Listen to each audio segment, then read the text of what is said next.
Assalamualaikum warahmatullahi wabarakatuh. Mohon maaf teman-teman dan semua tamu undangan. Jujur ada yang lebih pantas untuk bertanya. Tapi ini mengandung kebingungan banget. Artinya kenapa kok sealim dan seberilmu Mbah Tejo mengarang sebuah dongeng gitu. Artinya inspirasi apa yang ada di dalam dongeng tersebut? Mungkin seperti itu, Mbah. Terima kasih. Terima kasih ya. Mau langsung 2 tahun yang lalu saya termasuk yang ikut baca buku Yuval Noah Harari Sapiens. Saya ikut baca itu dan agak terpengaruh bahwa yang bisa mempersatukan bangsa itu dongeng. Maka bentuknya saya pilih bentuk dongeng, kira-kira gitu. Dan saya ketemu Mbah Rono, Dr. Surono, ahli gunung berapi. Dia mengatakan bahwa Indonesia ini kekurangan dongeng. Gunung-gunung sudah kekurangan dongeng, dongeng yang diperbarui maksudnya. Merapi dengan Petruknya itu kan dongeng-dongeng lama. Kita harus menciptakan dongeng-dongeng membuat dongeng-dongeng baru.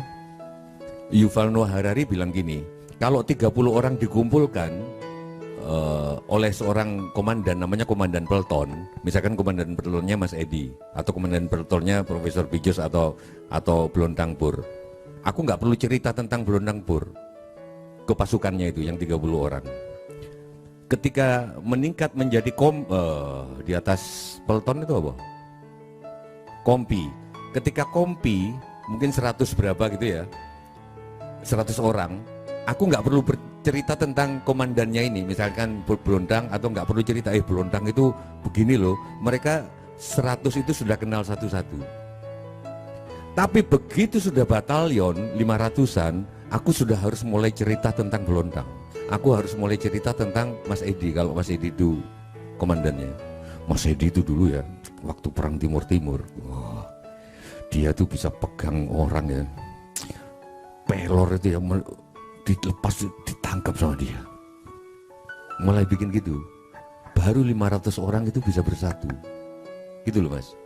Nah, Imperium Romawi dipersatukan oleh mitos dengan tentang Imperium Romawi. Begitu juga Britania Raya. Nggak ada sebuah bangsa di atas 500 itu orang perlu mitos. Itu kenapa kok bentuknya dongeng. Walaupun disepelekan tapi kita suka dengar dongeng.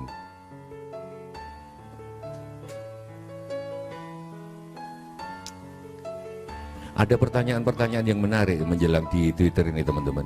Mbah, apakah buku dongeng Mbah Jiwo Seni Membual Para Binatang ini bisa dibaca oleh anak-anak? Saya jawab tidak.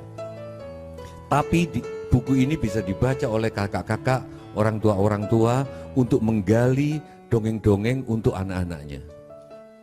Makanya saya usul Mas Edi bikin boneka supaya bisa mendongeng juga, tapi tahu sendiri orang Madura kan, tahu-tahu udah langsung jam nggak bisa gitu loh, di luar kemampuannya gitu loh. Ya sudah, orang Madura memang gitu kan, nggak bisa, kecuali kalau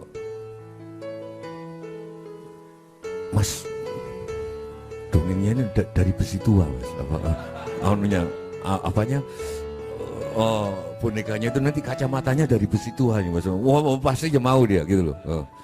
Besi. Makanya saya kan sering bilang saya bisa bawa saksofon kemana-mana, kecuali kalau ada pentas di Madura saya nggak berani bawa saksofon karena takut ditanya berapa per kilonya itu loh. Ya, makasih. Yuk.